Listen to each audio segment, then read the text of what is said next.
Jeez, man, I've got to be honest. I'm pretty worked up about this conversation because really? I'm so excited. Firstly, before we start, just take a coin and put it in the box for charity. Yeah, I love this. Like, I love this. Yeah, so I mentioned this slightly to you a little bit before, and we'll talk about that because you are a teacher, you said, and this is my big sort of project that I'm pushing. I'm pushing it into the festival scene. I'm pushing it actually quite interesting. A lot of people have actually started to approach me from other places, but schools is where I think it's really going to take root.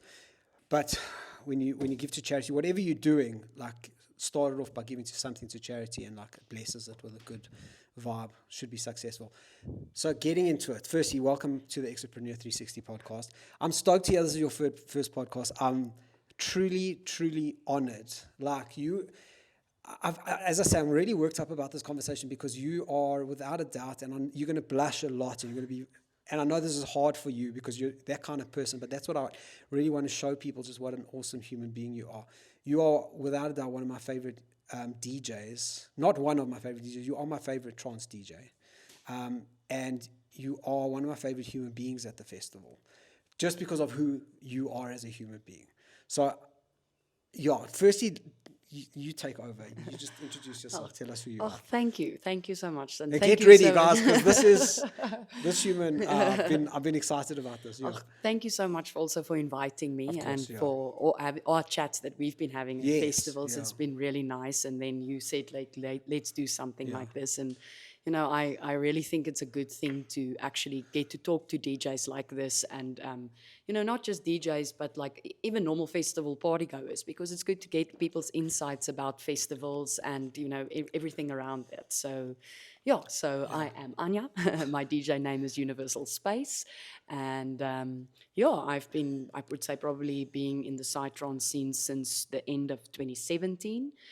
So it's something that I also learned later in life, psytrance. I didn't grow up with it in high school or even in university. I actually, when I worked for a year and I went back to university to finish some of my subjects, somebody then introduced me to psytrance, and they're like, I think you will really enjoy going to these festivals. And I went to one of my first festivals, was Phenomena Festival at Hornbill Lodge.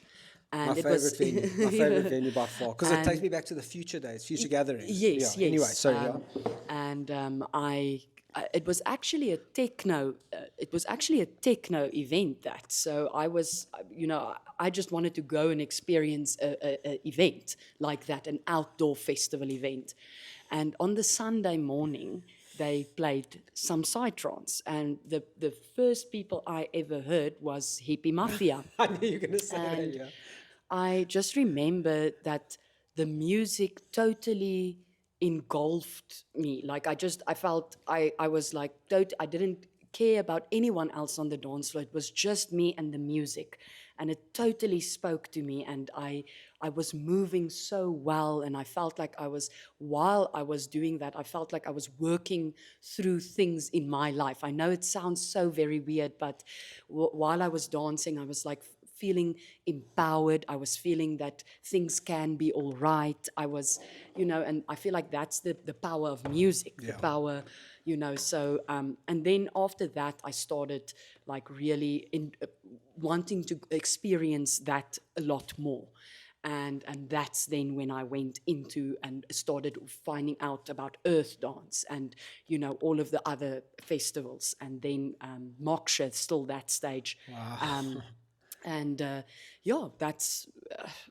That's just how it started for me. And I didn't immediately, when I started listening to psytrance or went to festivals, I wasn't like immediately, I want to DJ. That wasn't at all the thing. I went to experience the event and meet people, and then the whole culture for me grew. And then one day I realized that I think I would like to play, but I was very unsure about it. And we actually went to Kale's family farm at Parys. It's called Savannah. A few of the old White Rabbit parties was hosted there. I think 4 of them was hosted there. And then we were there, and our friend Chubby, his name is Chubby, is DJ Prana. Yes, you introduced me to him at Twilight, yes. Yes. And he had a little Newmark controller, and we were there for the weekend, and they all went to do a little walk. And I was like, I'm going to stay. I said to him, I'm going to try and see if this is something I can do. And when they came back, I played a little bit to him what I mixed together and so on. And he's like, you should really do this. Like he said to me, you should do this. And then I spoke to Kale, that is my boyfriend, and we he actually bought a controller for me, just a little Newmark Mixtrack Pro 3, and from there on I started DJing, buying music, getting my type of style that I like of the music, and then that's where it started for me. And then I must say there was Vincent Meti. He ran events that was called Mandela Madness, and he is actually the first promoter that gave me the opportunity to play. So that was very, very awesome. And at that party, Terence was at that party, and then Terence saw me, and then I got booked from there on, and that's then how it happened for me. So I really enjoyed that process as well. It was never for me about like I want to get famous or shine, or for me it has always been about the music. I want to share the music, because the music I feel that I play makes me feel good, and I feel like that feeling of goodness I want to share with people. And that's why I play music, is to share that goodness, that feeling of goodness. So I mean, get ready for me to stand out on you, because I'm going to be the biggest fanboy, because as I say, I am such a fan of you, and I'm taking notes. Obviously, sorry, I'm not being rude. I'd like to take notes as you speak, so I can. I was thinking about firstly, it's so nice to hear what your story is. I never really actually learned. I'm surprised that you've only been doing it for so short, because when I consider like at what level you are considered in the industry and in the festival scene, you are considered as one of the like jewels in the crown, without a doubt. And that's not just from me being a stan, I promise you. Thank you. Everybody considers you to be just premium. I mean, you are like, oh, Anya's playing, we've got to go check it out, kind of thing. And oh, if you need to figure out what this is about, you need to catch Anya's set. Like you are really it's quite funny you said you like to drink Coca-Cola, and I don't mean this in a derogatory way. You are the Coca-Cola. You are accessible. You make it enjoyable. You make it so that people can go, oh, so this is what mainstream is, for lack of a better word. Horrible word in the music industry, I know.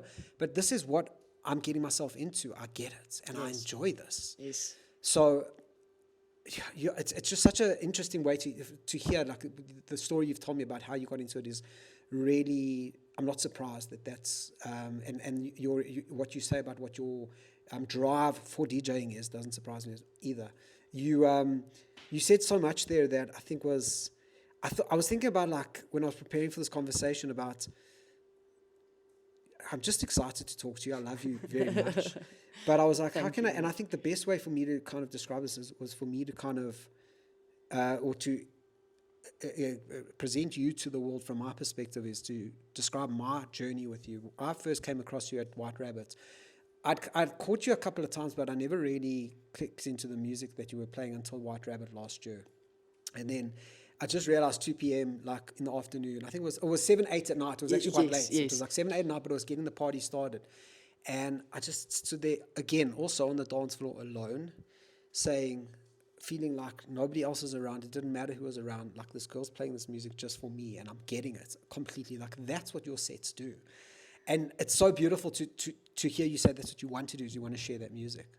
Amazing. Thank you. Like, and that's, if I can be honest, like, that's where my name my yes. Tell me DJ about that, 'cause name you, comes yeah, from. Like, because I always say to Kale, like, sorry, will speak a lot about my partner, because he's with me with this the whole way. Like, if I can be honest with you, he's been with me with this the whole way. He's my soundboard, and he's brutally honest with me as well about, my things. So I said to him when I started DJing, I wanted to be able, when I play, anybody must come on the dance floor. yeah, That doesn't mean if you're a man or a woman or a small child, or any color or any preference that you might have, like gay, lesbian, yeah, black, white, Indian.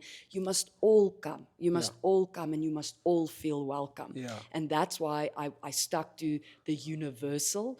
And then I said to him, I always want people to have space on the dance floor. And then that's how I came up with the term universal space. amazing. And, just bringing people together, but also giving them the platform to be themselves on the dance floor, but also feel included. Yeah. And that's how I got up with that name. Yeah. Yeah, yeah. What you've just said is, I'm going to take it as an opportunity to make a point here, because for a long time, I've been doing the parties for a very long time, and the festivals, and we spoke a little bit about the community and the vibe of the people. Just like you, over the years, you've spoken to lots of people, said, yo, you must come to a festival, you must come to a festival. Just like that person came up to you and said, hey, I've had a chat with you and I know you a little bit. I think you would enjoy these festivals. We don't say that to people because we just want them to come and party with us. We say that to people who we feel will really connect with that space that we as a community build in these spaces. Yes. Doesn't matter what festival you're at. And that's what I love about our community. And we talk about our community, the Joburg community, but the Cape Town community extended as well. And the Durban community, like Connexion in Durban at the end of the year last year. You go there, you're welcome. It's an archetype of human being who's at these festivals. And we are not saying to you, you should come to the festivals, you'll enjoy it, because we just someone trying to be nice. We legitimately, just like someone said to you, hey, Anya, I've spoken to you. You need to start going to festivals. You will get it. We're saying that to you for a reason.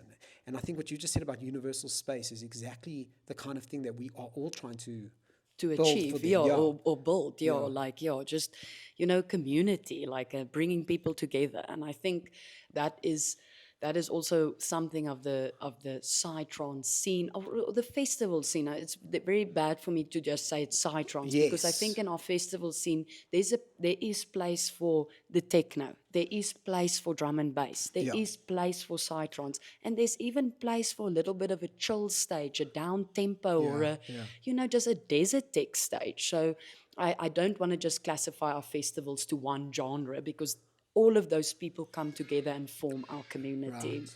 And that's where you start to find the crossover, and you start to find, like, my upbringing was in the psytrance community and in the psytrance, and I think those years and years ago, it was pretty much mostly psytrance and a bit of techno. And over the last 5 years or so, drum and bass has started to it's been exploded. Right. Like, and I thank, if I can say something, I want to thank the drum and bass community, because I think that they, at stages where we've been struggling to get some psytrance festival goers, people, attendees, the drum and bass community has carried the psytrance side. And I think people, we need to say thank you to the drum and bass community for still, they are helping us so that we were still keeping that side alive, because we can, me and you, or if I can also be honest with you, all these festivals cost money. Yeah. I mean, for the promoters, for the people going, like attendees, everybody has to pay money to attend a festival or put up a festival. So if one of the sides is lacking a bit, the other side help to keep that side going. And I think we also need to acknowledge that. Wow. I mean, also times change. Sometimes psytrance is going to be a little bit more popular, then that's going to go down, and drum and bass is going to be a bit more popular. I think what's going to happen in the next few years, techno is going to come and make a return again, because techno has taken a little bit of a dip. I'm not saying it's gone. I'm just saying it did take a little bit of a dip, and now it's for me drum and bass, psytrance, techno. But times change again, and then things shuffle, and that's also good. It doesn't not all of you don't always have to be on the top and number one. Yeah. It's good to have, differences and things like that. So. And we are starting to see that quite a lot, is that techno come through on the main stages, where the Psy used to be like 3 days of Psy. Yes. You're starting to see a lot more techno come Yes. through. The drum and bass is the dirty middle child who goes in the corner and misbehaves. So I don't know if I catch that, if it's even appropriate, but we'll see.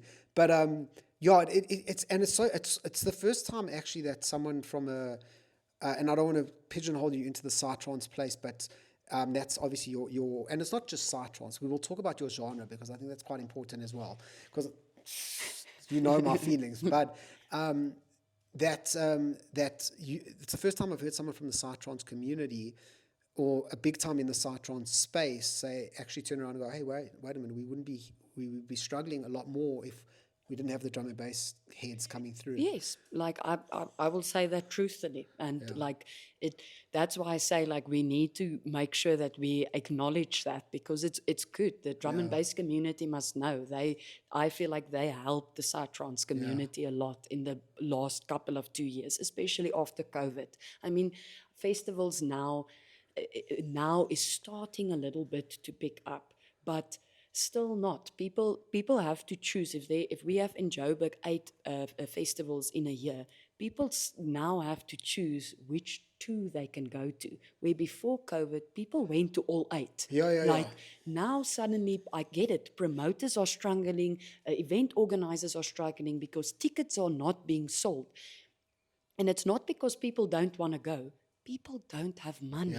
Like, I understand that. Like, I mean, so it is a difficult time. So that's why I think it is good to say to the community that was really being supported a lot. Not that I say psytrance was not a lot supported, but, they carried us. And also the psytrance, well, so firstly, I want to say that I love your message, and I'm super stoked to get this out, because a lot of the listeners of the podcast and a lot of my community who follow me and who I'm involved with are bass heads. Yes. So they'll really be stoked to hear this coming from like with respect, an OG like you, like, Anya's respect you guys. But and it's quite interesting as well, because I think at least my perception, I think generally the perception, obviously I work with the Konklave guys, and we threw a festival end of February, and so we know what the ticket sales, like you say, ticket sales and the difficulty of throwing festivals and all that stuff. The perception, I think, is that the psytrance community and the psytrance following is it's a much older following, and it's a much more mature following.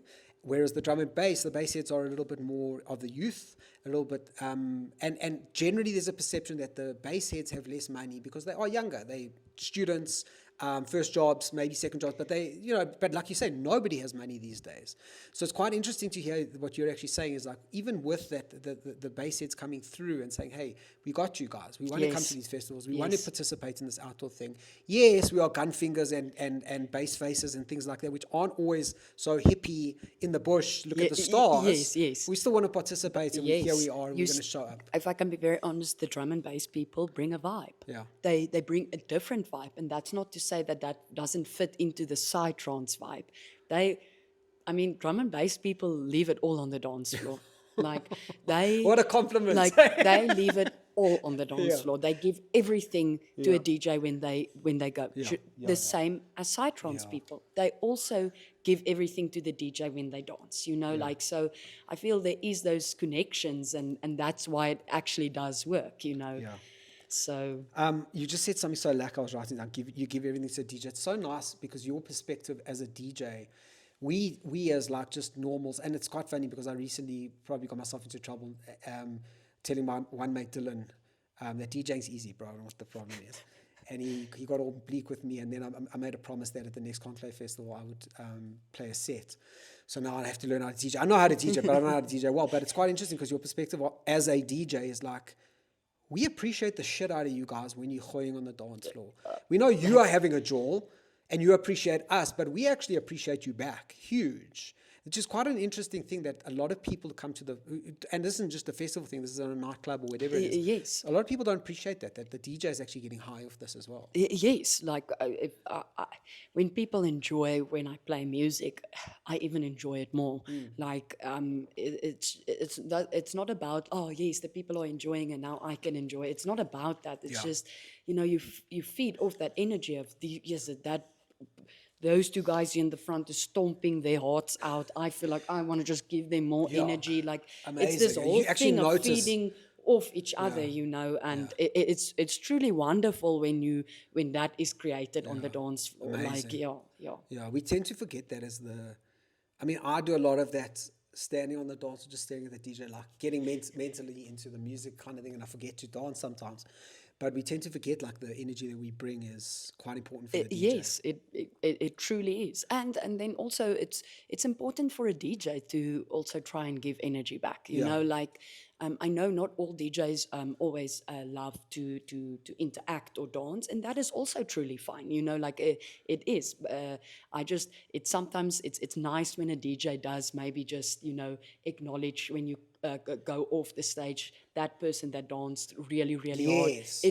I've seen some people, if I walk up to them, I go and say thank you to them for dancing to my set. Wow, because that's awesome. that I could see this person was getting what I was putting out. Amazing. And for me, I need to say thank you for that, because they understood my message. And that is, that's the goal. If I just reach one person when I play, I'm more than happy. Wow, man, this is, guys, good insight here into a DJ's mindset. Like, it's quite interesting because it's something that we take for granted, we don't realize. And I mean, I think going back to the drum and bass, so I said that I would kind of unlock you to the audience a little bit by describing my journey with you. When firstly catching your set at White Rabbit last year, which we'll talk a little bit about White Rabbit because we've got it coming up and we want to discuss that as well. But straight after your set, I was like, dude, I don't know this girl, never really met her, but I need to go say thank you for that. That was so awesome. And I was just so taken aback at just how humble you are as a human.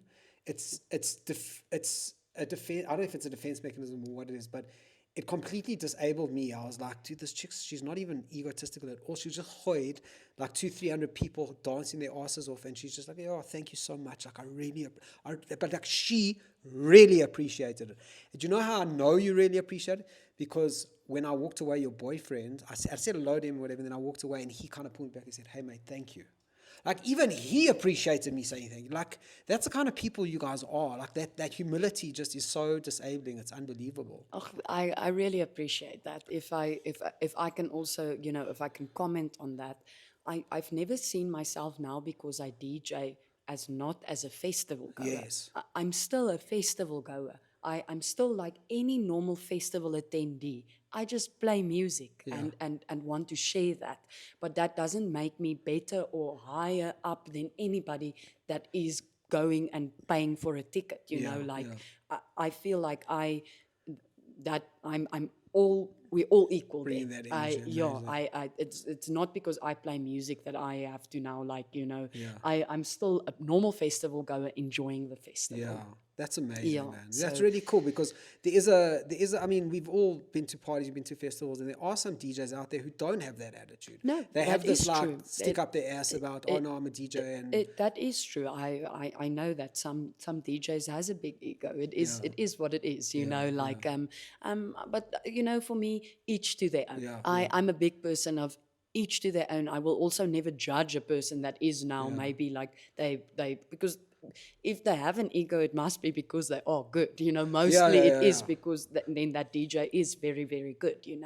But I that's the one thing that I said to Kyle when I started DJing, or after a little while, I said to him, if things do pick up and I do get now booked and everything, I always say to him, please, I always want to stay humble. Yeah.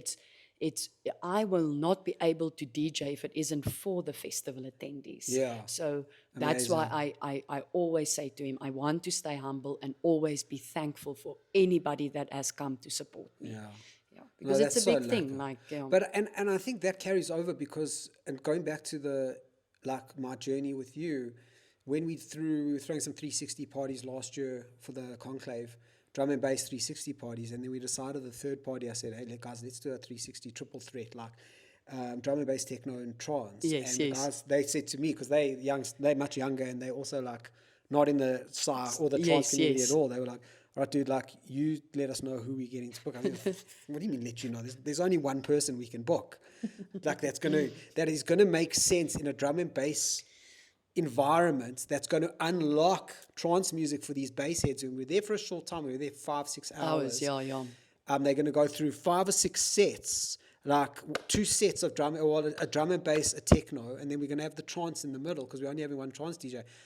It's not even a question who we get, because it's like that accessibility, that unlocking of the music was you. Yes. And fuck, man, but the response was just so lacquer. Yeah, if I must say, that was a flippant cool experience. Yeah. Like, that was super cool. And I said to Kyle, I'm a little bit worried, because I know these are drum and bass heads, you know, and I don't want to go and disappoint there, but I also want to show teach is the wrong word, but I want to showcase demonstrate. Yes, you know, and I feel like when I put out my set there, I was like, okay, I think this will work there, you know, and it was so well received, and I was blown away. The drum and bass community, they were so awesome, so friendly. I could see the people really enjoyed it, and it was truly wonderful. Like, it is a super friendly community, but it's unsurprising, because so is the psych community, so is the techno community. You know, most of the people who go there go with good intentions. And you know, the funny thing is, and I attribute this to that set at the 360, because I still get bass heads coming up to me from the Konklave community, from the Sanctuary Church, whatever community, but bass heads in Joburg, coming up to me at like Twilight when you're playing, and I'll catch them. And I'll be like, bro, you lost, bro. The drum and bass floor's there. And I go, bro, you know why I'm here, eh? Because she played the 360, bro. And like that 360 set for a lot of those guys was their first introduction to trance music. Yes. And to this day, they go, like, okay, if I catch one trance DJ, it's got to be Anya, because she's the one who unlocked it. But that's what your music is. Again, it's such a horrible term. The mainstream, or the accessibility of it, makes it so that anybody, and I catch these bass heads on the trance floor. I'm like, the hippies are here, bro. Go back that side, go put it there. So, if I can say I'm not so opposed if anybody says sometimes that what I play is commercial. Yeah. Because if I can be very honest, I think in our psytrance community, there is different subgenres of psytrance. I mean, full-on, dark psy, all of these different things. High tech, all of these different things. And I think for us to get more people but into the community, it's good to just start playing something that people maybe can sing to, or maybe can understand, where it's very difficult if you just play a person an Aja song, because they're a little bit like, what is this? You know, like, it's and very confronting. It's still confronting for me years later. I'm still like, God, seriously. So that's why that's why I start with my music, or the music that I play. I call it uplifting progressive psytrance. Some people say to me, that's future prog. It's not future prog. That's why I say it's actually progressive psytrance I play, but I call it melodic, uplifting psytrance. And why I call it melodic is I have a lot of vocals in my songs. I have a lot of breaks with a lot of melodicness and openness in the songs.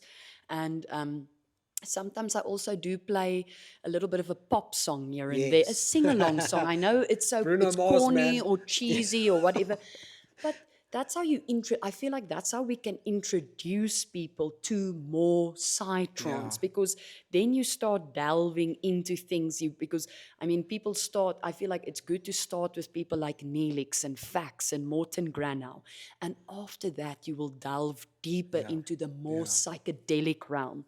So, it's for me. I think psychedelic can be described in a very bunch of different ways for me. It doesn't, my music doesn't maybe have all the wheezy things, but with my vocals and openness in my music, I've seen people break down on the dance floor. I've seen people cry. I've seen people stomp their heart out.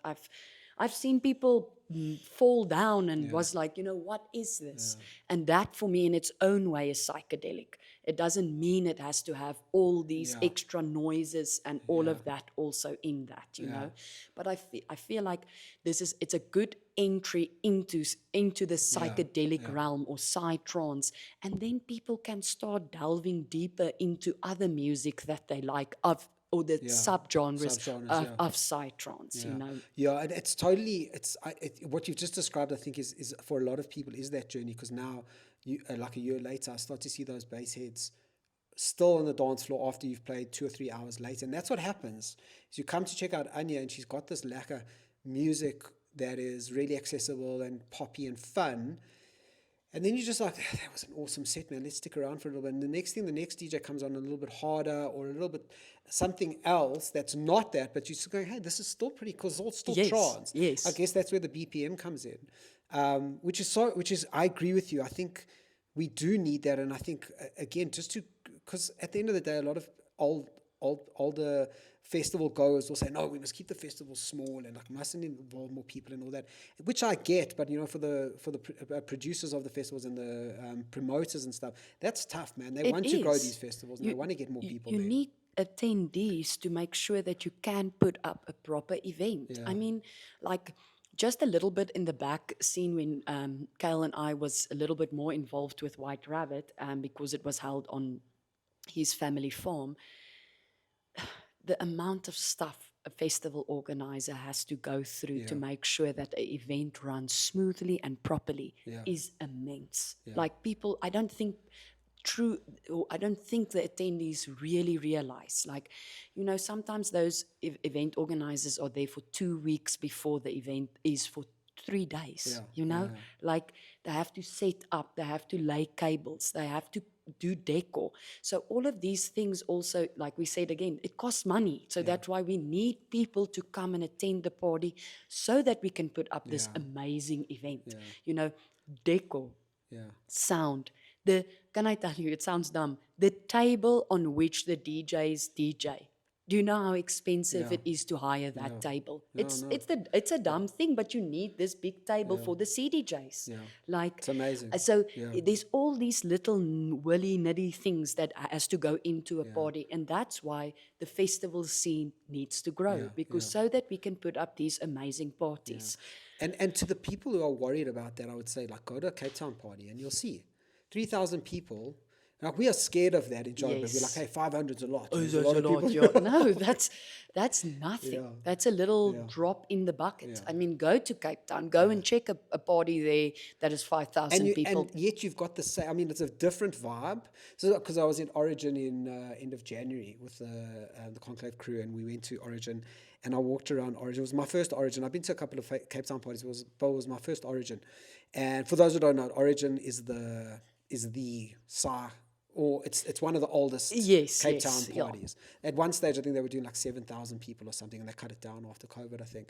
But I'm walking around Origin, and like, people would say, "Oh, you're from Josie, cool, what do you think?" And I'm like, "Yo, you guys have something really special and beautiful here, but we've also got something really special and beautiful in Josie. Like, we've got two sides of the same coin, but it's that growth." And I agree with you, like, getting that music that's accessible and that's enjoyable, that's not so confronting and hard. Not dissing high tech and not dissing the some of my good mates are the high tech DJs, and some of the people that I love to see at the festivals are the high tech DJs. I think of like Alex and Grey Matter. Yes. What a good guy. Yes, I love him. These are guys who I've only really gotten their music once or twice, but when I have, I've gotten, okay. But other times I'm like, mate, this is. But I realized also, like, that kind of music, you have to be exceptionally intelligent to put together. Like, these are not stupid guys. They know what they're doing. Like, and they're smart outside of the DJing scene. Yeah, I can't tell you the amount of respect I have for Alex, Key to Insanity. Like, that guy. Because for his high tech, if I can be very honest, his high tech has a melodicness to it that even I like. Like, it has this, I don't know, it flows. It's not it's not boxy sounds, you know, like clack, clack, clack. There's a rhythm and a flow and a melodicness to it, and that's I can get behind that.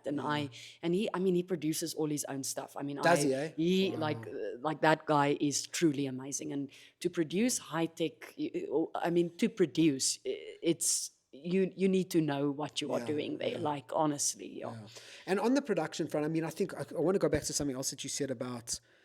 Well, I was actually, like, as I said, like getting ready for this conversation, and because when we spoke at Twilight, we were talking a lot about the music and what it means, but also how important it is. And I was like doing some research into this, and it's not just, I was saying, like, we all know that music is important in our lives and it makes us feel good. But I found a study that actually says talking about enjoyable music causes the brain's reward system to produce dopamine, feeling of euphoria, emotional, physical impacts of music, etc. So it's not just you and I standing at the back of a dance hall going, "Oh, this music's great and I love it." Not just a personal preference. This is science, man. Yes. This is our body. Neurologically, it is making us feel good. Yes. Enjoyable music. And you might enjoyable music to you might be Alex's High Tech. Yes. And or it might be like a more like mainstream dance floor drum and bass stage like Tarantino or Glitch or something like that. But it doesn't matter, regardless of what music you're listening to, it is making you, it's releasing things in you and it's creating dopamine in you. That's which is so interesting to I mean, obviously there's a lot of other stuff that's making dopamine go wild in your body at the festivals. We all know about that. But even without it, which is something that I've been doing for a while now, is doing it without the sweets and without the enhancements. Yes. Because I still feel like I'm having as good a time, if not better sometimes, because you're able to key in a different way. You know, and that's another thing that I think that is a little bit of a concern for me, and that I'll be very honest about. I think sometimes not all festival attendees attend the festival with the intention to come for music and to meet people. They maybe just come to do their little sweets or enhancers, and that's not why I feel like there is a party. Those things is a bonus to the party. I don't go to a party because of those things.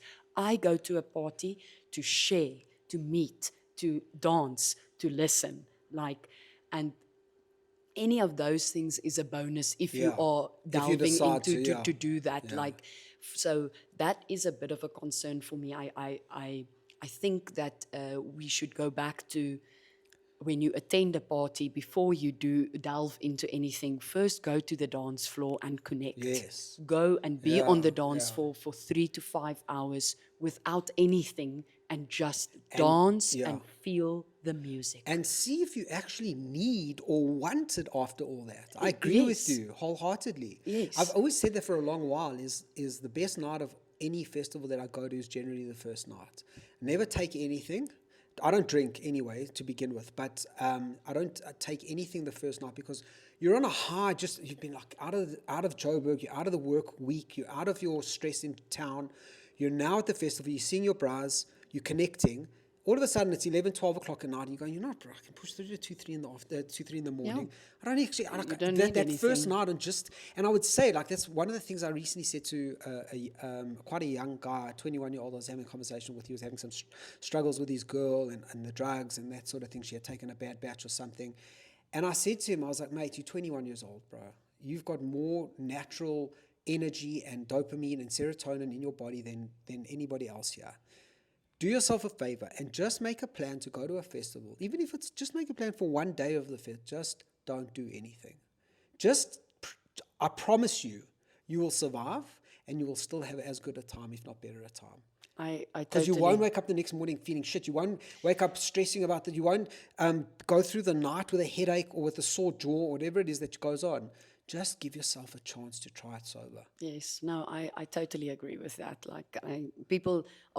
Festival attendees, I think, should also put that challenge towards themselves and be like, let me try this. Let me try and party or go to this event without anything, without any substances or anything, because it truly, it also creates a different type of mindset. Then you are so present. I don't know how to explain that. Like, you literally are. You are so present, and I think, and I think also the amount of substances that's being used is a lot. Yeah. Like, it is a lot. Yeah. For me, sometimes I feel like you don't have to take all of that as well. Like, Yeah. Oh, the half, quantity. the Yeah, the quantity quantity as well. it's Another one. so much. Like, Huge. like I said, those things is actually enhances. It's just to make you maybe last longer, not to make everything all like I can't walk or move, So yeah, I think we need to, but I think also that comes with your older generation that has partied. They should carry that knowledge I agree with over you. to the younger generation. That why not a festival goers say Friday sober party day, sober party day? Come on, guys, let's sober make it party. into a trend. I agree with you. It comes from the top because those guys have the experience, and that's what I try to do that a lot when I see the people in trouble, the youngsters. Yes. I'm like, mate, listen, it's easy to say though once you've done it. Yeah. And you're like, nah, and you're going, I didn't. Yeah, because now I can say to you, I don't get me wrong. I also went in my first few years of partying. You party. I mean, this is a whole new experience. You do the things, and you want to be on the dance floor for 8 hours and all of that. So I get that, but I think it comes with just a good, what is your intention behind going to the party? Yeah. Because if I can tell you, if it is to go to the party to use substances, then it's not the right reason. You can use substances at your house. Yeah. Or go to a nightclub. Or go somewhere else. Come there and meet people. Yeah. Listen to music. Connect. Share. Give. And that's what, going back to as well, I think you talked about the chill tents and stuff like that. We're starting to see that sort of pop up. Yes. Even at Konklave, we had the shanty tent, which was exactly that.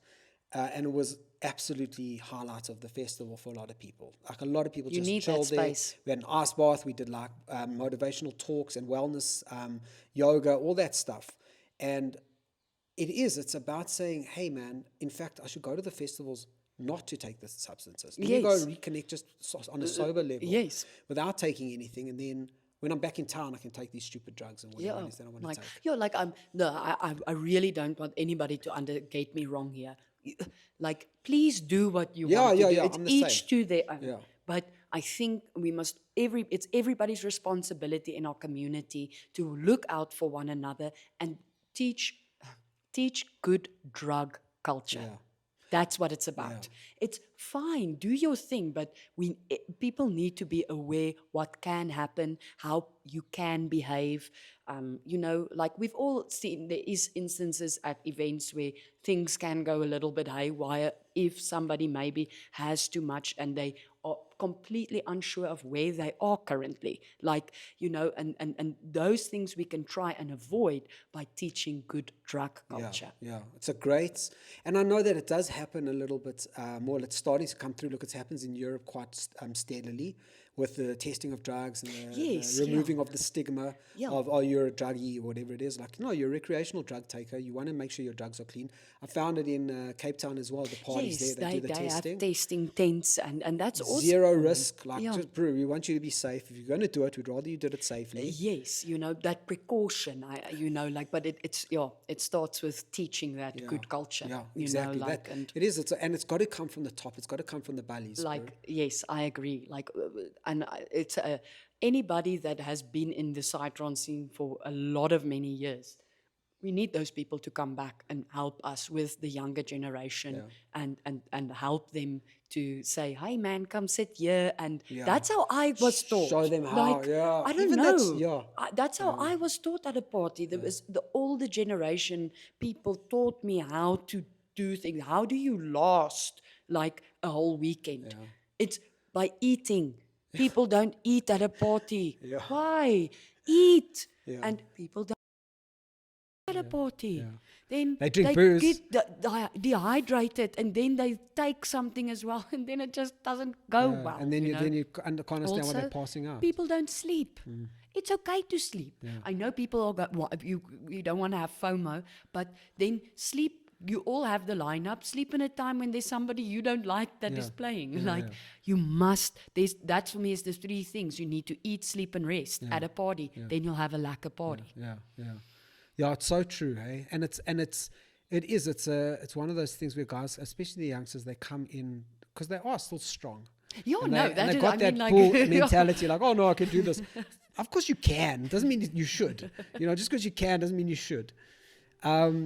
It's an amazing thing, and I agree with you. I think, like, obviously you and I, we spend a lot of our social life is in the festival scene. It's once a month or whatever it is. We're going out. That's where I rejuvenate, because I work at a school, and after working with kids and so on, I need to go and rejuvenate my batteries, recharge them. I do that at a festival because that's what I get back from a festival, from people, from the music, from connection.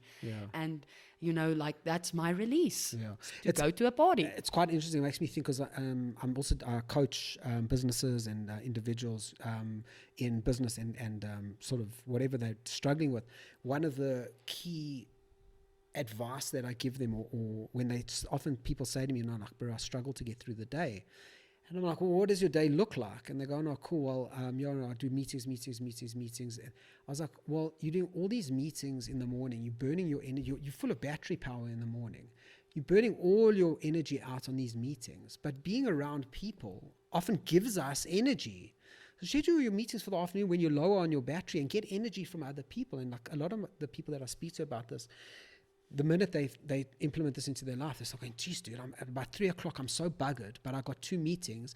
I have these meetings, I'm around people that rejuvenate me, they give me ideas, I give them ideas, we talk about, the team gets together, whatever it is. All of a sudden, 5 o'clock comes, 6 o'clock comes, and I'm like ready to go to gym, and I'm like full of energy. I'm like, so like being around people can actually fill us with energy. It's not something that should take away.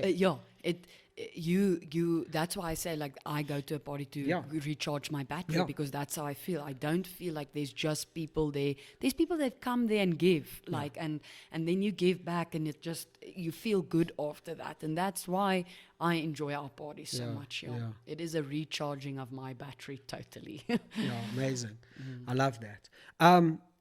So let's talk about, obviously, you've got next playing up at White Rabbit, eh? Yes. Very next excited weekend, about White Rabbit. What's the story? Apparently it's a new venue as well. Yes. So they moved to the old venue where Earthdance was, not last year, the year before, there in Paris. I think White Rabbit is one of the festivals that really try and keep it fresh. Like, if I can say honestly, not that I'm saying throwing shade on other events and they're not keeping it fresh. I know they are. You have to be so careful in this community. I definitely don't want to. People's egos are so easily bruised. I don't want to say I love all event organizers and all events. For the record, Extrapreneur 360 podcast endorses all events, whatever you're doing, psytrance, drum and bass, techno, rock. We love you. So, but I think that's why they don't have just one venue where they are hosting White Rabbit. They try and see, okay, maybe this venue can work for us this year because this is what we're putting out. Yes. So that's why I think they are moving. And and I think what I like about White Rabbit a lot is it's different people that's playing there, like in the sense of people that sometimes I've not even seen playing. Terence gives an opportunity to play there, and I like that. And it's also a little bit more of a progressive, for me, a bit more progressive psytrance, so it doesn't go all the way full-on-y and, on high-tech. There is like Alex DJs at White Rabbit because, like I said, his high-tech has this melodicness to it. It's not just... Sometimes I used to say it's the faster psytrance that scares me is because it feels like somebody is hitting pots and pans together. And like, I know there's a lot of people that like that, and I respect that too. But for me, it scares me a little bit. But for like Alex, what Alex plays, not at all. Like, I enjoy that again. Like, I get that, because it has that melodicness to it. I think that's why I get it. But I love, by the way, the Earthdance venue from Last year. 2023. Oh, 2023. Yes. I love that venue. I Oh, thought okay. it's a power venue. That's where the speakers broke. Yes. The bass bin. Yes, the bass bins, And then they had to bring them new ones in. Yes, yeah. And then And Martin, geez, I was Martin the bleak. sound guy, brought in more bass bins. Yeah, I was with Bleak, eh? Yeah. But I mean, like, It if I happens, can I man. tell you that also that happens. I mean, the people, they really try, and for instance, when it comes to sound, the event organizers try and get the best people that they can afford. And if something breaks, it's not because it wasn't well organized or anything like that. It happens. Yeah. Like, it's a technical fault. Like, And it's worth, I agree with you, and it's worth putting that out. It's a good opportunity for me to say this, because 2023 Earthdance, the bass bins went. That was not Cody's fault. And she obviously organized, Cody and Jade. And I'm saying this because, I mean, I have a real soft spot for Cody and Jade, and I love them, and I love whatever they do. But I do tend to find that I agree with you that people are quite harsh on organizers, particularly the youngsters. And I want to get this out there because it's worth saying. I went to Bumble this year. Yes. And apparently, I wasn't there on the Saturday night, but apparently the speakers went on the Saturday night. Not his fault. No, like, can I tell you what happened? It's also not, I know the sound guy, he explained to me what happened. So there's a power boxy thingy that's supposed to give, now the sound runs also through that to the speakers and the things. That box he's been using, its lifespan died that night at Bumblebee. How was he gonna know it? He's been using it for 20 years. Like, its lifespan died that night. Yeah. It wasn't like he was like, let me bring the oldest thing I have. It wasn't like that. Pratik hasn't paid enough, so let me get something that's not good. Yeah, the absolutely. thing's lifespan literally died the night at Bumblebee. That's what it is. It's not, It's Murphy's Law, and it happens. I mean, the guy, he went, they brought another thing. They got it sorted out. They got it sorted. And for me, and that's why I wanted to get it out there, because I went back on the Sunday morning, and I was walking around, and I ran into some young people that I knew, and they were bitching and moaning. They were like, "I'll never come back to Bumble. This is bullshit that don't sound it." And I was like, guys, like, I appreciate they're young and they don't yet know, and they haven't been through that life experience yet, but just because you're at a party and the sound goes, that's not a reason not to go back to the party the next year. No. Like, don't hold that against the organizers. Don't hold that. They are doing and I think you've done a pretty good job as well of kind of outlining what these guys actually go through in order to put a festival on. Yes. So cut them a flip and break is what I'm saying. Yes, and I know it's difficult for an attendee to say, okay, I'll cut them a break if I paid so much for a ticket. I understand that as well. But we all are humans, and no event organizer sits there and is like, I am going to let this happen so that, no. I'm going to get these guys out here and then turn the music off. They really put everything in that they can to ensure that what you paid for, that you get back. I've not felt that one event organizer isn't like, let's try and give them everything that they paid for. And sometimes things out of control happen. And that's just where you're like, okay, let's just stay positive. I mean, like, that's where I took my hat off to Teledelic at that Earthdance when the bass bins broke. The last the previous one when they went down. He climbed up on that stage, and I said to him, because I said to him, are you fine? Like, he said to me, yes. Cody and Jade booked me for this slot. I am playing this slot no matter if the bass bins is working or not. And from one DJ to another DJ, I think that was very professional of him. He didn't bitch or moan about things. He just went and did his job. Like, I know it's not a job, it's a passion, but he went and did it. No, but it's a job. It's professional. You're getting paid. You're a professional. It's a job. And that was for me. I took my hat off for him, and I said, well, I have more respect for you for doing that. Not, because, I mean, you want that bass bin to, it helps a lot with psytrance to get that, And as a DJ, you're probably worried that it's going to affect people's perception of your abilities to play. Of your ability, And yet he got up and he did it. He got up and he did it. Well played. So I thought that was truly wonderful from Teledelic to do that. Amazing. Jared, It's a tough one, and I think I think I would point out as well, just from a business perspective, the festival scene in Johannesburg is probably one of the most competitive business industries or scenes I've seen in a long time. Yes. There's one every month, if not more than once a month. The youngsters are coming to there's a lot of competition. Yeah. Believe me, everybody who's throwing a festival is putting their absolute best foot forward to throw the best festival possible. They are, and I think I wish we had a little bit more of a community with our festival organizers, if I can say that, where they all can sit around a table and discuss in the sense of, let me have Bumblebee on this stage, let me have Twilight here, let me have White Rabbit here, and we do space out these, I'm talking about big events, to help so that everybody does get supported. Goes around. I wish that, was a thing. But I understand people don't always get along and gel. So I get that. But I wish we could have that where we can all support one another. Yeah. But I do know it does get a little bit, it's difficult. Very competitive. Yeah. And look, I think in the drum and bass community, there is sort of a calendar that does that. Yes. There is a sort of unwritten discussion and agreement, a gentleman's agreement. Sorry, I better not say gentleman's agreement. In today's world, just agreement. That, we're doing this weekend, you do that weekend, etc. But that being said, that still doesn't mean that people honor it. A lot of the time there are things that go on, and people just it's a hard one. It is. When it comes down to money, unfortunately, people do tend to lose their minds a little bit about it. Yes, no, that is definitely true. And that's also the sad thing about it, because in your psytrance is really based on community and giving and sharing and love. But the party still needs to, or the event still needs to be paid for. Yeah. And that's sometimes, I think, where people forget, we want to come and have a party, but we don't want to pay. Yeah. 100%. 100%. I think that's one of the biggest challenges is everybody's out to get in for free, and everybody's trying to get an angle. Can I bring a mate? And it's like, mate, listen, at the end of the day, I need your support your so that we can have another one, because I'm going to stop this otherwise. Yeah. And it keeps things interesting, all the other different parties. It is.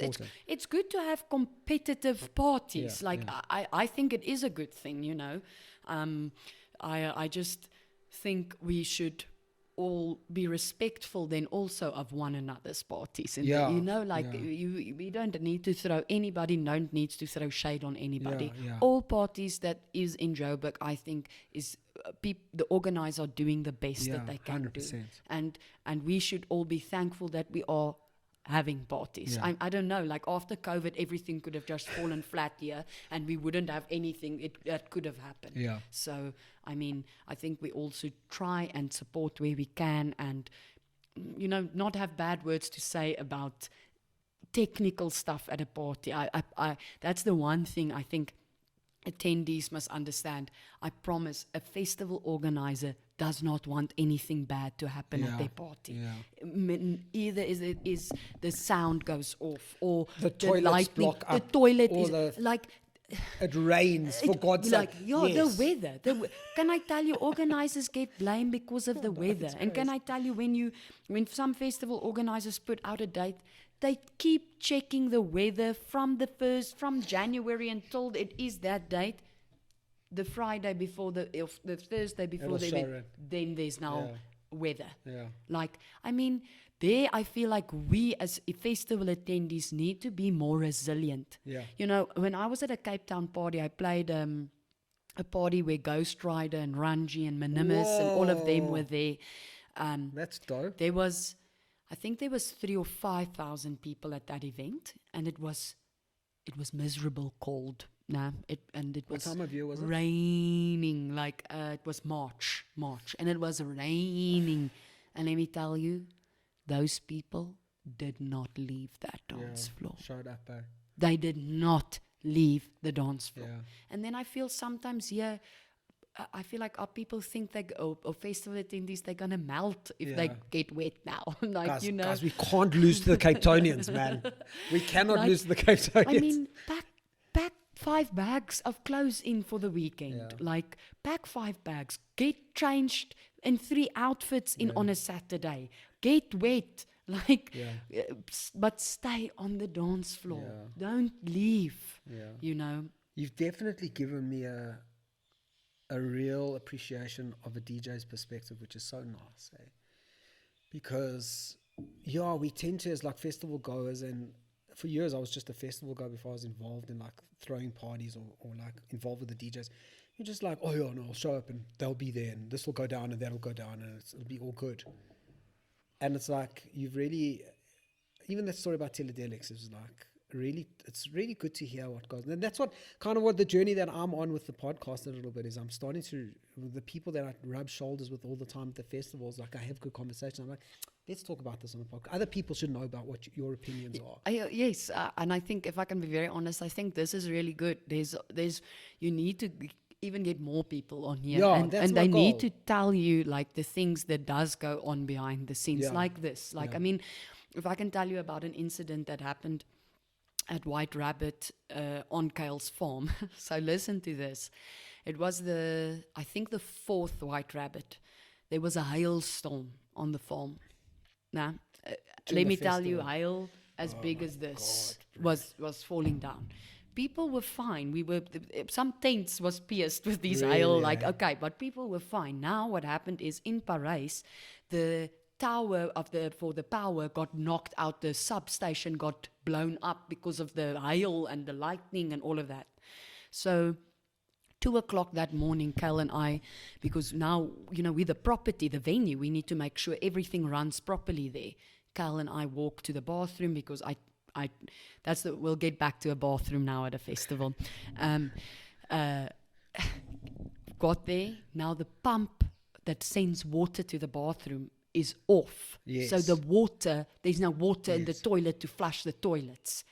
So Kale and I climb in my bakkie. We drive all the way up to another place on the farm, get a generator, get a tank, drive all the way to the gate where the pump is, connect that generator, load it, pump water into the tank to make sure that the water is now heading to the toilets. And that all happened 2 to 3 o'clock on the Saturday morning. And nobody knows about this.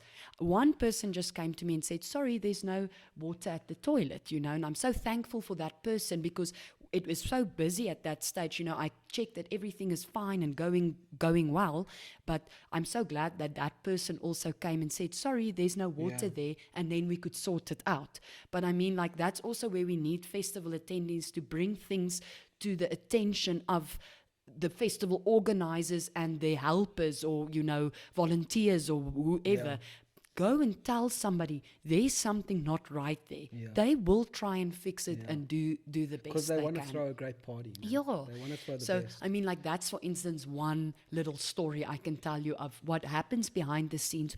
2:00 in the morning, now there's no lights on the farm. Kyle and I are trying to get this generator because we don't want the people to go back and say, the toilets was clogged, we couldn't flush our poop, because people do that. You said, you met those other ones, they were just complaining, but they don't understand what does go on at the back, know. Festival horror stories. Yes, and then if that's one thing that I can say to any festival organizer, if your toilets and bathrooms are good, your girls or women attendees at the festival will be happy and they will come back. And they'll bring the boys. Yeah, that's why I'm not mentioning the boys, because if your women attendees is happy, the boys will be there. Yeah, totally. And that's one of the biggest points of a party for me as a girl is the bathroom. Yeah. I want to be able to go to the toilet and feel comfortable to use it. Yeah. I know that sounds so dumb. But it's not. It's not. Your festival, and believe me, as a guy who's gone to lots of festivals with girls, I'm making the same plea from the men's perspective, because please, even if the boys' toilets is a dog show, make the girls' toilets good. Because if the girls' toilets are good, happy wife, happy life. It's the truth. Story. It's the truth. Yeah. So that is honestly one thing that I can say. If you just focus on your toilet decor and good sound, it will be fine. Like, honestly, it will be fine. Amazing. Because I've seen, that's the one thing that I've seen that really can lack in a party is the bathroom situation. And people don't like that.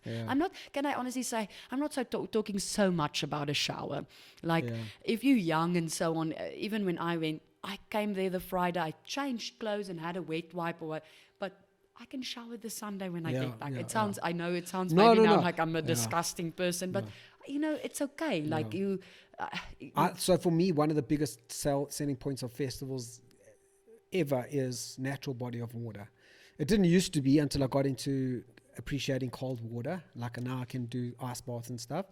But a natural body of water is such a huge deal. Because as a guy, I mean, I know the girls like to shower and all that stuff, and I will shower for the most part, but if there is no shower, I can live with just a natural body of water. Yes, it's not the end of the world, but the toilet. Yeah, the toilet's got to be good. Like, I'm telling you, if you can have that sorted. Well, that's also why I'm stoked that they moved White Rabbit to the old Earthdance venue, because the venue last year for White Rabbit was a challenge. It was a really big one. It was. I mean, where the stage was with that whole mountain hilltoppy thing, that was super cool, but it lacked a little bit of infrastructure. Yeah, it was and they knew that.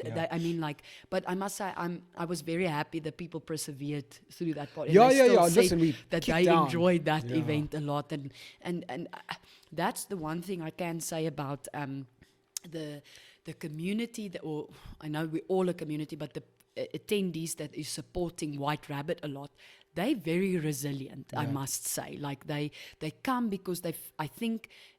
Sometimes they're like, okay, whatever about the venue and the bathroom situation now, the music is so lacquer at White Rabbit that they will say, it's okay to put those stuff on the back burner because the music is so lacquer. Put up with the vibe is so lacquer at the party that they're like, it's okay, we'll put up with that. What is it's going to be drum and bass and the main floor that sound techno? Yes. So they will play definitely, psytrance and then a little bit of drum and bass, of course, on the second floor. And then sometimes Terence also opens a third floor for a chill. I don't know if that was in his planning this year or anything like that. Yeah.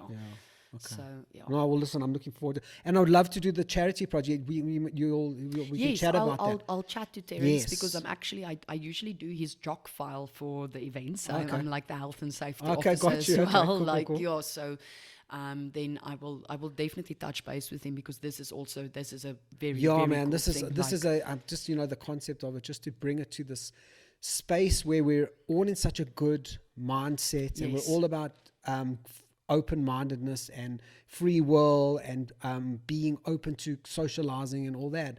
Like the concept of charity, as I said, like for me, it's my purpose and it's what I've decided I need to do with my life.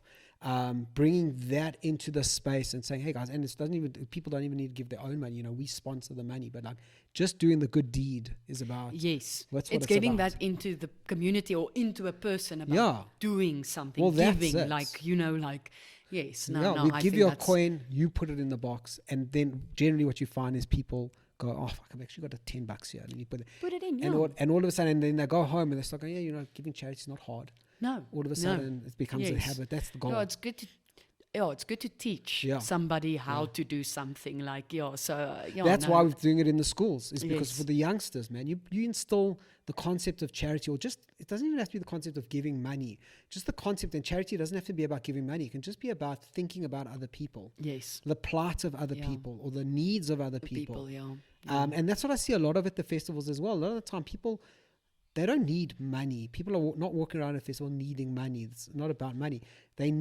Some of them just need to be complimented on what they're wearing, or they need a sip of your bottle of water.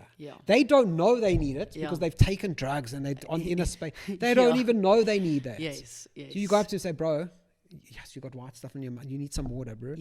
Dude, thank you. You're right. I haven't drunk the whole. Bro. Yes. Like that concept of looking after each other. Community. That's what it is about. Totally. Like seeing, this person does need some water. Here, take for them. We shouldn't be scared to, and we're not scared at the parties to share a glance with someone on the dance floor and like, hey, how's it? Yeah, cool.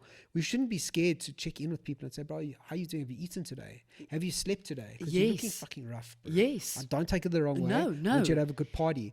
But, bro. But I think maybe go take a 2-hour nap. Dude. you know, like And often you get the response you get to that is, dude, you're 100% right. I haven't because slept. can I tell you, you're so into the space of the event and everything that's happening, and it's so lacquer, and then you forget to eat, drink, and sleep. You hit know? the nail on the head when you said FOMO. And I didn't even click on that. I didn't realize. I was like, you're right, bro. Yeah. A lot of the time you're sitting in your tent, you buggered. Yeah. You are finished, you're tired, you just want to, you're hungry, and you're going, oh, but like Anya's playing now, bro. Like, bro, is your health, I mean, I love you. No, and I want to catch all your sets, but is your health course. worth it? Sometimes it's not worth it. Yes. No, you have to think about that, you know, because it has to be, you must be able to go to parties. If there was a party every weekend, you must be able to go to a party every weekend and still function normally the week after. Because the thing is, for me, is like, it's scary for me that sometimes people say to me, after a party weekend, they only start feeling human again Wednesday or Thursday. Steak Knife Tuesday, I think it's called. Like, it's the come down from particularly ecstasy and MDMA. They call it Steak Knife Tuesday, or some of the people that I know call it Steak Knife Tuesday. It's that anger and suicidalness that you feel on the Tuesday. Yes. It's not the Monday. Yes. The Monday you're like still going. It's the Tuesday. You're like.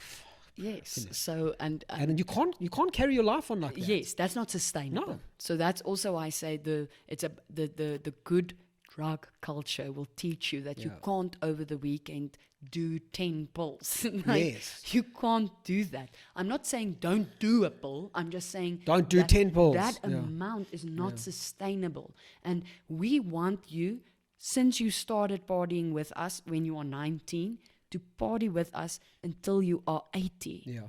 Like, I mean, there's that, the psytrance couple that we know, you know, they've been at Connexion a few years ago.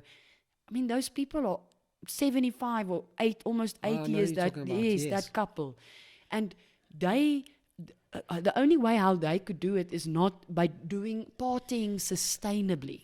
Like, you know, bless you. Thank you. No, so Like, and we want to do this into our old age. Yeah. We love this. I don't plan on stopping. No, me neither. I want to be able to still go, you know, when I'm 50 and be there. Why not? Why is the age group for being at a party just till you're 40 or whatever? Like, it must be for everyone. And like, it mustn't just stop. Yeah. And you'll burn yourself out. Yes, that's why I say partying sustainable, but it comes with good drug culture. Yeah. It's not, for me, that's the big thing that for me is like, I don't go, like I say, to a party to do drugs. Yeah. That's not the main focus. Yeah. The main focus is music, people connecting, sharing, giving. That is what it's about for me. Do the drugs elsewhere if you have to. You're missing out on a lot if you just take drugs. I think come and do, but just in Afrikaans we say matigheid voor oë. Like, don't just delve in. Like, just be, you know, I don't know, when it comes to, you know, an acid tab, do you really need to drop 4 to 50 tabs, you know, like, do you really need to do that? Where one will be enough. Yeah, or take a 250 tab and quarter it or half it, and then later on take the other half. You know, that's my opinion again. Like, I think matigheid voor oë is a good thing for festival goers. You know, don't just delve in. Like, but when you start, that's also how you learn. If when you first go, you have to test things and so on. But after that, don't stick to that pattern. And I think I want to add something, because you've just said something quite cool. You've said that's how you learn. You kind of go and you figure stuff out, and then I want to encourage you, if you are starting out partying, and if you're 40 and you're starting out partying, but if you are starting out partying, you starting on the drugs. And I've said this before on this podcast on another episode. Don't be afraid to ask for help. If it's your first time, if it's your 10th time, if you feel like you're doing it wrong, it doesn't matter who. I promise you, walk up to anyone at the festival and say to them, hey mate, listen, I want some help with my drug taking. Who can I speak to? They will point you in the right direction if they're not the right person. They will. If you see Anya or I, come talk to us. We'll happily help you out ourselves. Or we will point you in the right direction of someone, like, I don't know all the drugs well. I'll point you in the right direction of somebody, and we will find you someone who will sit you down for half an hour and say, all right, mate, what's your story? Where's your headspace at? What is your diet like? They will figure you out, and they will make sure that you part. That's where the Yes. safe drug taking culture Yes, comes from. that's absolutely But where it please comes from. ask for help. Don't be afraid. People, especially at the festivals, want to help. Yeah, because that's also one of our sayings is like, we don't judge. Yeah. We don't judge at our parties. And I still believe that. Yeah. We are not supposed to judge people on how they're dancing, what they're wearing, how they look, who they are, what drugs they are taking, or any of those things. But ask, like you say. Yeah. If you are unsure or want some help or just want information, there's a lot of people I can introduce you. Like Wendy is one of the best people I can introduce you to. She knows a lot about drugs. She's been a party goer for very long. Like, for instance, that's a person that can have good conversation. We don't know you need the help until you ask. Yes. So don't be afraid to ask. And as you say, no one's going to judge you. No. Doesn't matter what drug it is. I promise you. Yeah. We've seen it. Yes. We've seen someone taking that drug before. We know of people who've done it. We'll figure you out. Yeah. No. Stop trying to do everything on your own. Do it in teams. Yes. 100%. Yeah. It's a big message I'm trying to get across. Stop doing things on your own. Do it in teams. Anya, bro, I'm actually so taken aback at like how broad this conversation's actually got and how much value you've added to it, because I know what I wanted to get out of it, and I've gotten so much more than I wanted. So I thank you so much for joining me. It's like you've really fulfilled me. Oh, thank you. Like, thank you for the opportunity, and it's very lacquer for me, or I'm enjoying it a lot to just share my perspective. Yeah. And like I said, this is just my opinion and my perspective. Yeah.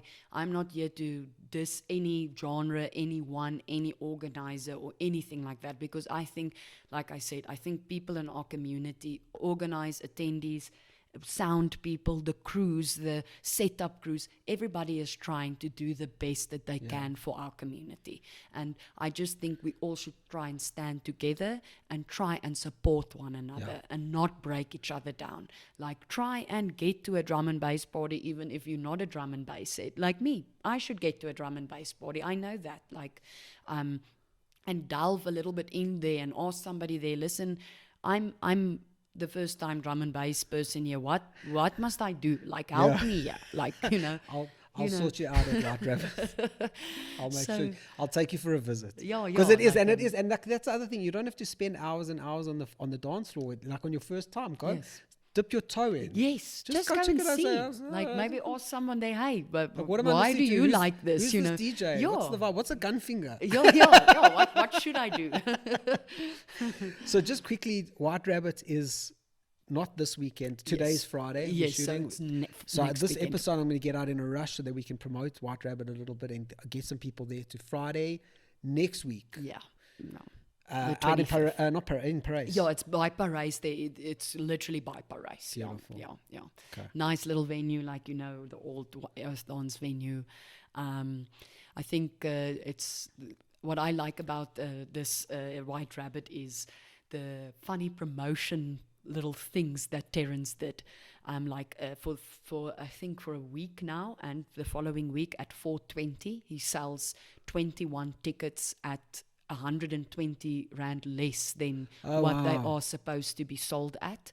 And I think that is super awesome. Yeah. He's made these funny little videos about, then it's a news lady speaking about White Rabbit. Like, so his content, what he's pushing out for White Rabbit sometimes is so silly, but the people enjoy that content and relate to it. And like, and I think this White Rabbit is going to be a truly funny one, if I can say it to you like that, you know, a funny one, because the content that he put out has been crazy funny. Like, you can go and check it out on the White Rabbit Instagram page. Like, everything is posted. I've been following him. Yeah, it is. White Rabbit is definitely one of those more unique parties. Yes, like he does funny things, and then there's a bunny costume, and like, you know, it's as a pajama night or something. I think. Yeah, I like the nights that it puts out like themes, and if you want to dress like that, you can dress like that. You know, anyway, you tell me I can go in my pajamas. I'm there.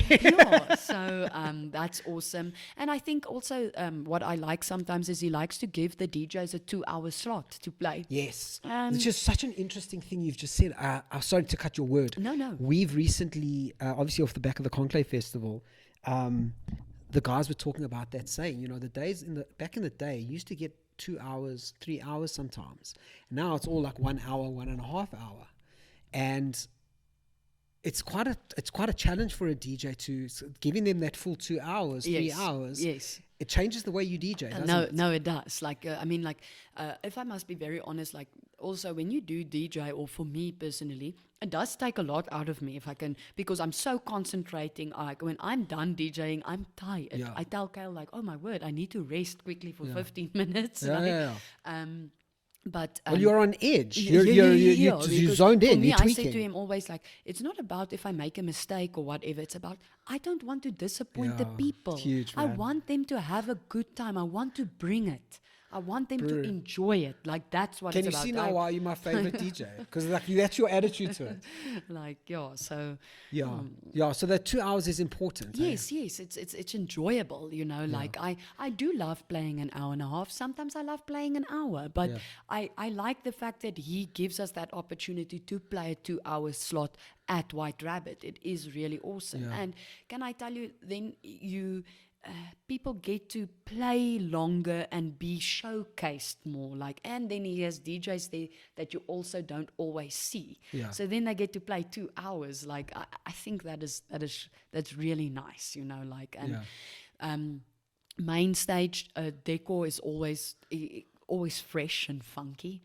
Drum and bass stage always has something different. I feel like he really tries White Rabbit. I feel, to keep it interesting and fresh, you know, like. No, and it's a cool, accessible party. If you haven't been to a festival, by the way, if you haven't been to a festival, and by the way, this podcast was not a podcast to, or this episode was not to promote White Rabbit. No, yeah. I asked Anya to do this with me, and she's like, "Hey, Steve, do you mind if I talk about White Rabbit?" And I was like, "Dude, 100%."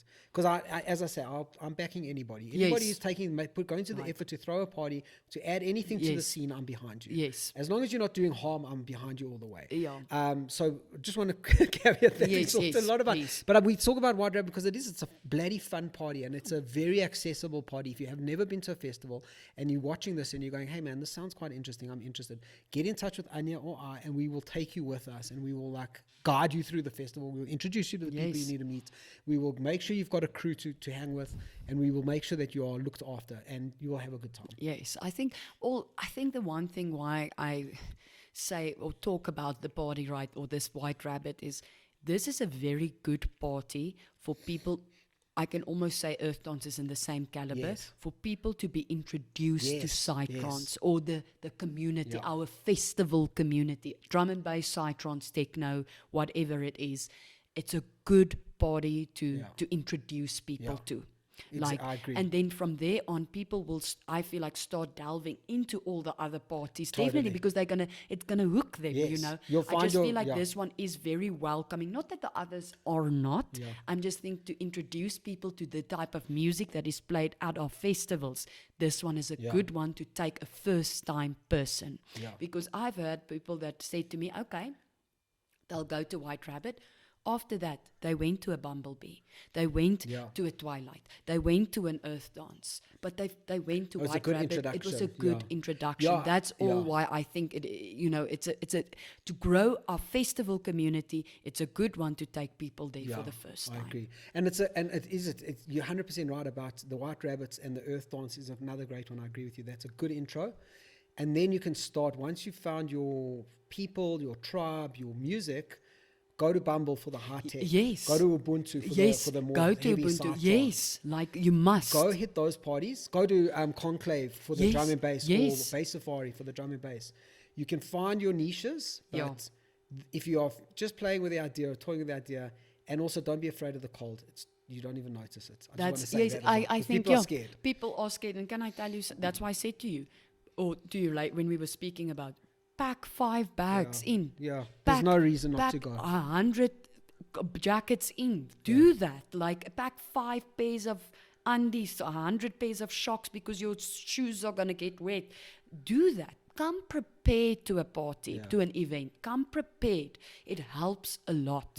Yeah. And you'll figure that out as you go. Yes. My friend, I don't know what else to say. Like I just I'm so thankful. Like no, so am I. I always leave these conversations with like, and this is no different. Like real energy, man. Yes. Like I always say to my business coach over the years, I've worked with him for many years, and I always used to say to him whenever I go into a session with him, or come out of a session with him, I'm usually quite drained because I've like really used my brain. Yes, yeah. So I feel not in a bad way. Yes, yeah. Like I'm spent, man. Like this has been a good conversation, and I can't thank you enough for sharing, like taking the conversation into places where I wanted to go for a long time. You've really, you know what you've done is you've created a space for me to start branching out into other places, and that's what you want with your name. Oh, and I think you've done that now. So thank you. Really appreciate this. I really appreciate you for inviting me to just, speak what I would Yeah, like to yeah, speak you about. did speak quite honestly. I appreciate that. Like that's the one thing me and Cal always are. We try and be very truthful, honest people. Yeah. I know everybody does, but we really try. And this is, like I said, is all the truth I have, and it's not to put down anybody, any party, any event, any organizer. Like I said, I love playing at all the parties that I've ever been booked at. All the event organizers that I've ever worked at has all been very, very nice with me. I mean, it's all in the name of help and making things better. And I mean, I've played some Durban parties, I've played a Cape Town party, I've played a few Garden Route parties, I've played, Joburg parties, and all of them, we all are doing this. We just want to dance and listen to music and connect, and that's what it's about. Yeah. That's for me where it stops, Amazing. Yeah. Universal space, man. Thank you.